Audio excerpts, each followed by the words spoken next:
Raider Nation, what is the deal, man? Once again, it's your guy Panama Fargo back to y'all live with another episode of the Raider Rundown. And today, man, we got to talk about the ass whooping that the Raiders put on the 49ers yesterday. If you was watching the game, then you know exactly what I'm talking about. Dominant in all three phases of the game. If you did it, then today I'm going to give you your losers and your winners from yesterday's game against the 49ers. So without further ado, let's go ahead, get this intro started, and let's get it cracking.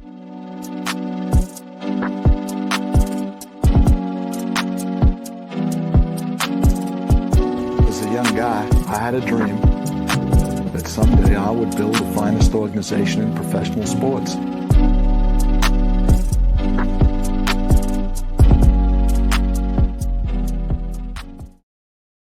What is the deal? Once again, it's another episode of the Raider Rundown. Make sure you're tapping on that like and subscribe button. Please hit on the little notification bell so you get updated whenever I drop episodes like this one here.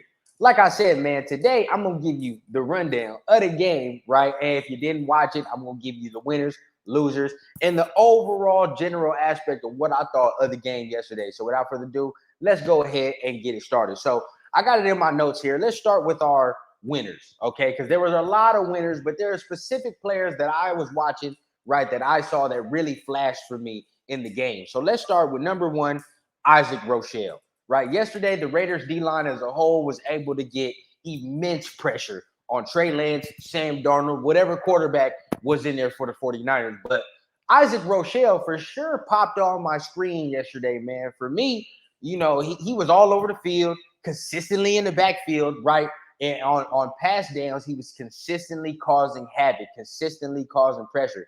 And that's something that we wanted to see live, right? We heard all the notes from training camp. We heard all the notes from joint practices, but we wanted to see that for ourselves. And for Isaac Rochelle, he had himself a great game yesterday. So that's one of the guys that really flashed for me, one of my winners. Second winner, of course, we all know who it is, right? Mr. Aiden O'Connell, okay? Mr. Porn Stash himself. If this man continues to play the way he played yesterday, we might have some.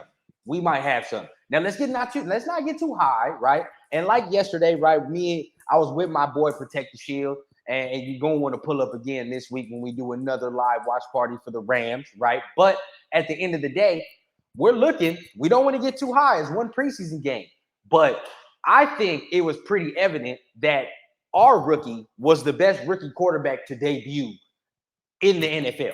Okay, we saw all the rookie quarterbacks before him debut. Anthony Richardson, C.J. Stroud, Bryce Young, even Stetson Bennett. He looked okay. But all the rookie quarterbacks were debuting themselves. And I don't think you can look at any performance that was better than our guys, right? 15 for 18 with a touchdown, quarterback rating over 100. I mean, anything he wanted to do yesterday, he did. He looked calm. He looked poised, right? The pressure didn't get to him. Looked like he was in command of the offense. You see him making his pre-snap reads, his pre-snap checks, right? He's doing all of that.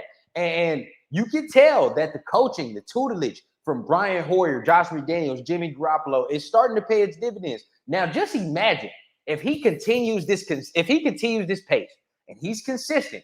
Say if he shows his ass like this again against the Rams. Okay, if he does this again against the Rams and he has the ability to really redshirt this year, right? This year he can just sit behind Jimmy and learn. Imagine how much better he's going to be in year two. Just imagine. Okay, now once again, it's one preseason game. I want to see him show this same level of consistency this week against the Rams. I want to see that, right? But if he can continue that, my Lord, the Raiders will be scary for years to come. Now, let's go to our next winner. Another person on the D-line, Malcolm Koonce. Okay, and this is a guy that Raider Nation, most of Raider Nation, me included, have always wondered a little bit, why is he not getting a little bit more tick? Why don't he get a little bit more burn, right? And I've always wondered, he has the talent, right? But is it something else that maybe as fans just don't see? Something else that he's doing that the coaches may not feel that they can put him out there on Sundays. But yesterday, he showed himself immensely. Everything he did as far as getting to the quarterback, the effort, it was beautiful to see, man. And I mean, this is a guy that I've always said that I think he deserves a little bit more playing time. I just think he has the talent, period. Right? When we're talking about a defense that has very little to no sacks coming into seasons or coming out of seasons, this is a guy I'm just like, let's throw him out there. Let's see what he can do because we're already not getting enough pressure. We're already not getting to the quarterback. Let's see what he can do. But this year, he's making a very strong case to be on this 53-man roster and be part of that D-line rotation. If you didn't watch yesterday, I will tell you this. This D-line is, at the very least, they're deep. All right? We have depth, finally. As a D-line, it looks like we'll be able to bring in waves of pass rushers, and we're not just relying on Max for 4 quarters, right, to give us pressure. Now it's a wave of people that can do the same thing, and this is what I'm talking about. We saw all this yesterday, all this pressure, and keep in mind, our first-round pick isn't even playing yet.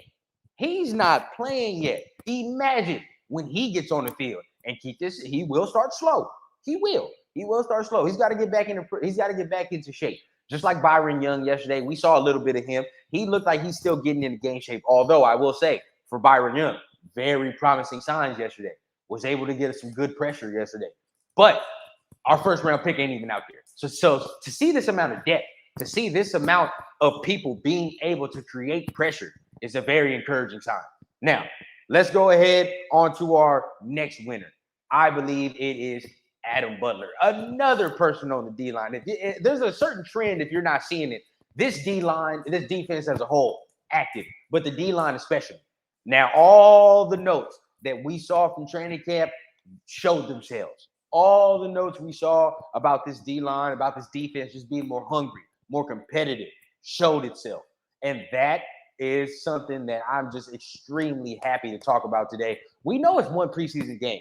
For everybody that wants to be, oh, calm down. There's only one we're talking about preseason. Oh, hey, if you didn't care about the depth, why are you even watching in the preseason? You should just wait till the regular season if you don't care about preseason like that. Me personally, I care about preseason because it shows the depth at least. It at least shows there's young talent to look ahead of. If you don't care about any of that, then why are you even here?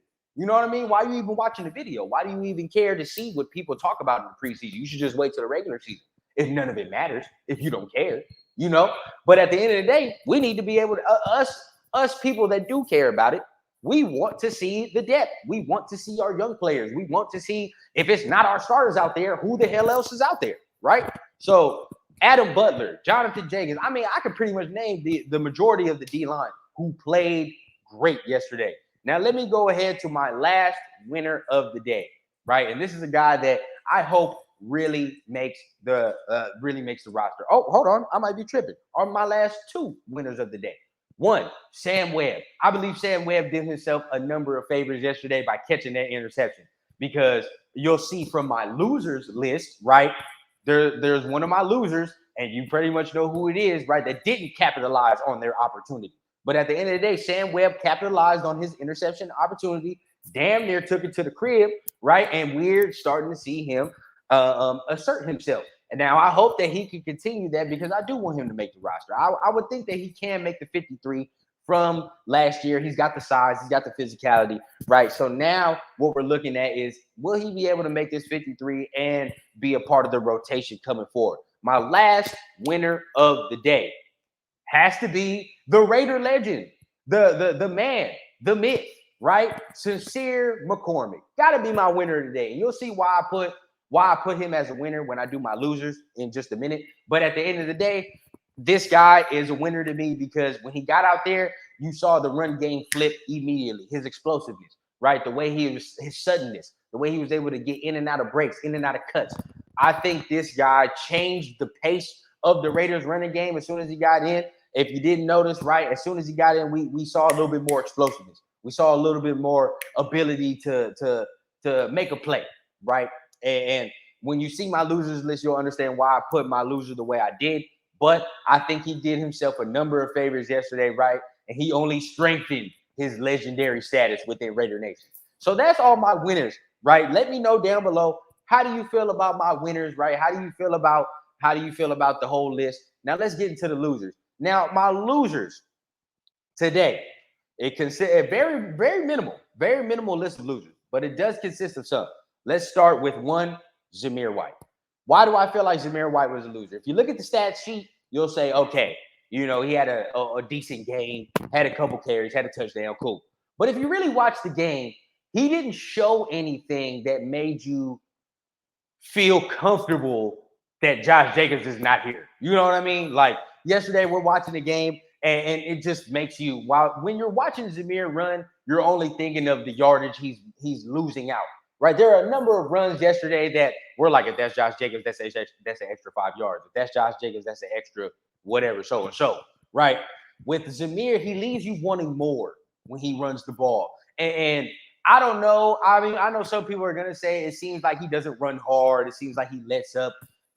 He just doesn't have the type of speed that we're used to seeing, right? And when we're looking at Zamir, this is a literal one cut back. He needs to see the hole. He needs to be able to get through that hole and show his speed. But when he's asked to make the spectacular secondary move like we're used to seeing from a Josh Jacobs, right? He's not athletically gifted enough to do that like Josh is. So yesterday, he's a loser for me because he didn't show anything that made us comfortable to say, okay, Josh Jacobs is not here. We'll be able to rock with Zamir long term, right? Didn't do anything like that. So he's my first loser of the day. My second loser of the day has to be Duke Shelley. Okay, now did Duke Shelley play immensely terrible? No, I don't think Duke Shelley played immensely terrible. Not like one of my other losers on this list. But at the end of the day, right, I think that he didn't do himself no favors by dropping that interception in the end zone. And that's why I put Sam Webb as my winner, because he capitalized on that opportunity. And in the preseason, when you're trying to make a roster, when you're trying to make a 53, you got to capitalize on whatever opportunity comes your way. And Duke Shelley wasn't able to do that, turned into a touchdown, right? And that's that old Raiders that we used to. Somebody bobbling the goddamn ball, and now it's a touchdown, right? So he didn't do himself any favors yesterday. I didn't think he had a terrible game, but, the one mistake is a looming mistake, because if not for that, we're maybe looking at 34-3, right? If that, right? So I think he didn't do himself any favors. So that's my second loser. My third loser, it's going to be a very unpopular opinion to me, but hey, I didn't see any flashes, and that was Adam Plant Jr. Now, I know he's a hometown favorite. I know he's a Raiders favorite. And I know everybody wants him to make this roster. But yesterday didn't show a lot of flash plays, not as much as some of our winners. When we talk about Malcolm Kuntz, when we talk about Isaac Rochelle, things of this nature, he wasn't making as many splash plays as we were seeing from those couple guys that I mentioned in my winners list. It just wasn't there. It wasn't all there, right? And did he do some good things? Yes. He was pretty good in the run game, right? Pretty stout in the run game. I will say that. But when it comes to rushing the passer, didn't show a lot. Now, next week, he'll have another opportunity against the Rams, or this week, he'll have an opportunity against the Rams to show what he can do. But at the end of the day, right, to see that and to see the game he played didn't really show a lot for me to be wowed, right? Didn't show enough to me to be like, oh, he beat out a guy like Malcolm Kuntz. He beat out a guy like Isaac Rochelle, guys of those nature, right, for a 53-man spot. Didn't show enough for me. But, he's my third loser today. My last loser of the day, okay? This might be another unpopular opinion, but for me, I was watching it very closely and didn't really like what I saw. So my last, excuse me, give me a second, getting a notification. Okay, last loser of the day is Amari Burney. Amari Burney is my last loser. One, yes, if you look at the stat sheet once again, you'll say, okay, he had a pretty good game. If you're watching him, okay, he did not fit the run fits like how we need. All right. He played pass coverage decently, but, still wasn't enough. Didn't like the angles he was taking. Didn't like the physicality he was playing with. There's one play that sticks in my craw, right? The one play that sticks in my craw is the one, and I don't know if any of you guys can remember, but it was a run play by San Francisco. We're seeing either a run or a screen. We're seeing Amari Burney come up to make the tackle. He has to take on a blocker. He then kind of feline steps, okay, because I don't want to say the real thing. He feline steps and then does not, and gives the runner an extra 3 to 5 yards by not attacking the blocker, not attacking the point, right, that he needs to attack as far as just blowing the play up, right? I want to see people play with physicality. I want to see our linebackers play with physicality, play with some type of competitive streak, right? Now, when you saw that, and this is the difference, when you saw Curtis Bolton get in, and this is Curtis Bolton we're talking about, but when we're talking about Curtis Bolton getting in, he played with a certain edge. He played with a certain competitiveness. He got himself a fumble, right? Or a forced fumble. Got himself a forced fumble. So at the end of the day, we're, a certain type of drive from Amari Burney.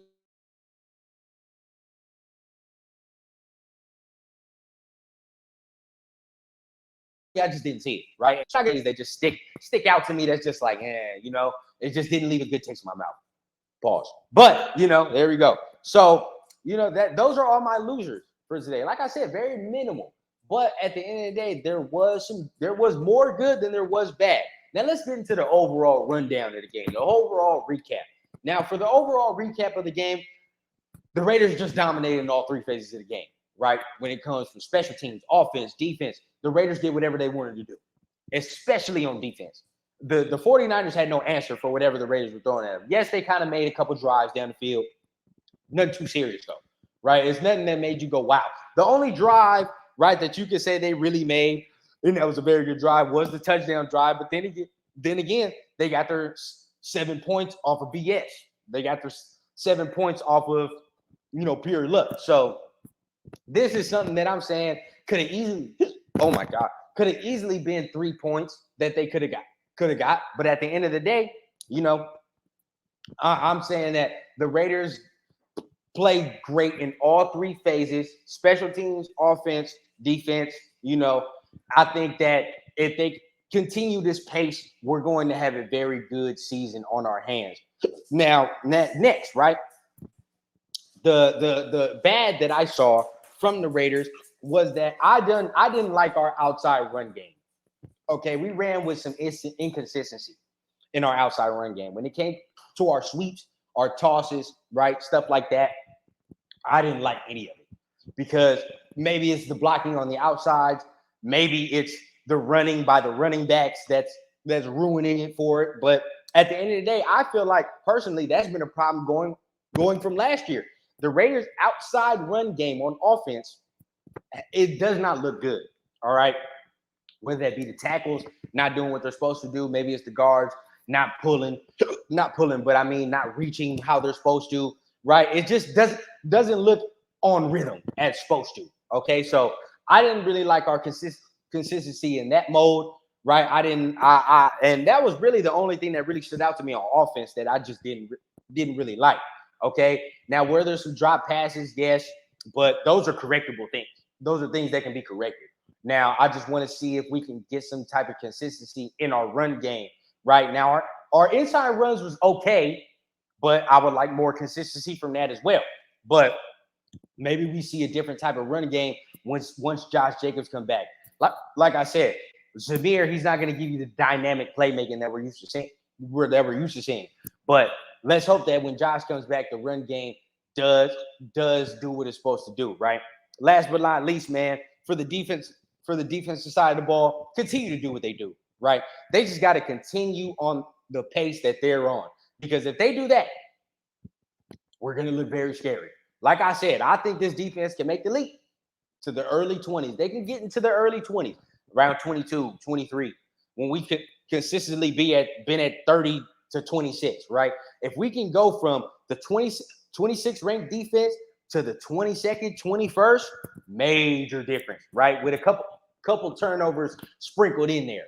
Okay, so that's how I feel like, the Raiders game went. But y'all let me know, man. Y'all let me know down below. How do you feel that the Raiders game went yesterday? What were you excited about? Who was your MVP? I know my MVP was Aiden O'Connell.